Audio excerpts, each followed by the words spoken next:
Good day, ladies and gentlemen. First, let me introduce myself. I'm ICOGE065 Wijesundara, and I'm a PhD scholar at the Faculty of Social Science, Arts and Humanities of Lincoln University College, Malaysia. And my co-author is Dr. A.L. Mohammed. She's an associate professor at Lincoln University College. The title of this presentation is Possible Continuous Professional Development Strategies for State Sector Teachers in Sri Lanka, a way forward in the modern context. And this reviews pertinent literature on the continuous professional development, in short, CPD for teachers. Before I start my presentation, I would like to present a brief outline of it. First, I will introduce the topic with a brief background, the significance of the study and the research questions. Next, I will brief you on the methodology I used, which will be followed by a discussion of results. Finally, the recommendations will be discussed at the end of the presentation. There will be time allocated for questions.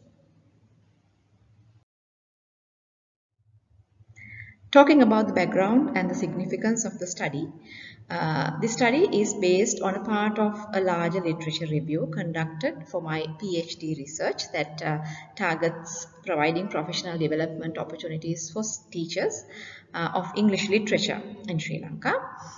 Continuous professional development is identified as a crucial aspect of teaching and its effectiveness. However, Sri Lanka presently suffers a dearth of CPD for teachers of the state sector schools. This study comprehensively reviews the pertinent literature on existing issues and possible CPD strategies suitable in the modern context. Now I would like to present you the problem statement and the research questions. In Sri Lanka, pre-service teacher education is not considered essential. Although continuous professional development is an integral component of effective teacher practice that can fulfill the teacher training needs after their recruitment, according to literature, Sri Lanka has not been able to successfully address such needs with a consistent and a robust CPD approach. There are several reasons underlying this situation, and it is important to find solutions in order to make this education productive. So my research questions were, what does the pertinent literature say about issues in the conventional approaches used in CPD for state sector teachers in Sri Lanka? And my second question was, according to the pertinent literature, what possible approaches could be used for CPD for state sector teachers over the existing conventional methods in Sri Lankan context?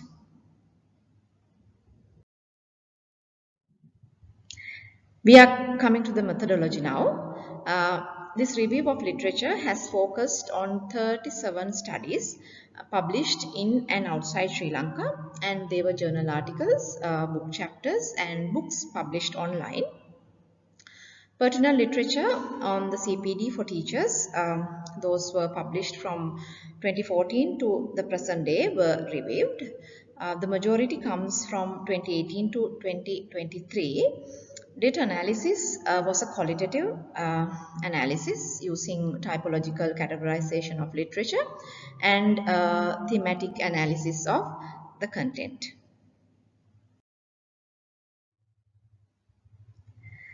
Continuing with the methodology, I here describe the databases used. I have used ResearchGate, JSTOR, ScienceDirect, ERIC, and few other databases. JSTOR contributed with 14 articles, ResearchGate with 13, ERIC and ScienceDirect with 3 articles each, and 4 from other sources such as PubMed.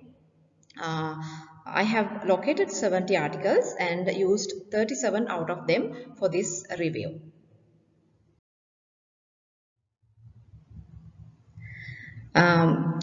Continuing with the categorical screening of literature used, 14 articles from studies on Sri Lankan education and Sri Lankan CPD strategies, 10 articles on CPD for teachers from developing countries, and 8 articles on CPD for teachers from developed countries, and 5 reviews of literature were used for this review. Now let's move on to the findings and the discussion. 9 publications contributed to understanding the major drawbacks found in the present Sri Lankan CPD strategies. Poor resource management and issues in human resource allocation were prominent issues, and the literature revealed that present interventions take place in a haphazard manner. And adding to that, outdated strategies were found to be ineffective in CPD, and also traditional top-down lecture method that does not take teachers' contribution to learn also was seen as an issue. And also high cost incurred by the government was seen as a drawback, as the training, transport and time allocation were solely financed by the ministry. And another issue was that cascading of information that causes information dilution, where one master trainer trained another set of mentor teachers, and who then trained the teachers. So this resulted in the degradation of the quality of the CPD interventions, and lack of needs analysis also was another issue, where the CPD programs did not cater to exact teacher needs. Also was among the several issues I found in this study. The review of literature contributed toward locating several remedial strategies that could be used to address the issues that hamper CPD efforts in Sri Lanka. Teacher-led methods that can address individual needs were identified as more effective, and bottom-up strategies versus top-down transmission were also identified in this review. And supporting highly contextualized content and practices by getting the teachers to decide what they want to learn through needs analysis also was another suitable strategy. And incorporating ICT and innovative digital material to make content easy to be delivered, and also to match the modern context. And also incorporating IT could reduce the high cost of traveling, and deploying of physical and human resources also was noticed. And the maintenance of concurrency by incorporating expertise outside the local context, again by probably using ICT, was identified as a possible strategy. And also teacher collaboration and contribution, which is more engaging and can make the participants responsible for their own learning, which is also could be a strategy to make CPD efforts more teacher oriented. That is also another observation. And also to use open educational resources, which is also a more teacher-friendly method due to their availability and easily accessibility. It also could reduce the cost of CPD. And however, although I could not locate any evidence, I heard from teachers that there have been few efforts to implement online CPD workshops in the recent past, perhaps as a pilot project. So that's also some suggestion that we can take from the literature available.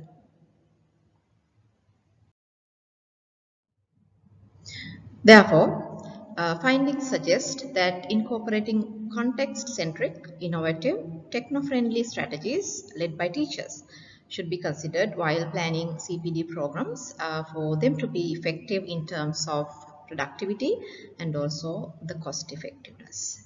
However, there are limitations to this study. The content used for this review was limited to literature found online, and a limited number of empirical studies done in Sri Lanka on the topic were available to be reviewed. Therefore, it may impact the reliability of the findings, and also further innovative methods are largely techno-friendly strategies.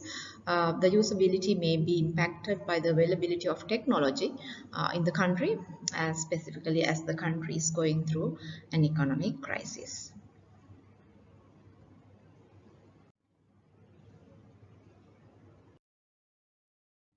These are the references that I have used in my presentation.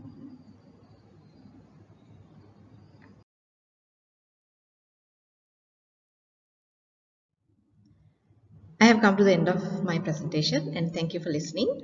I would like to invite questions from the audience. Have a nice day.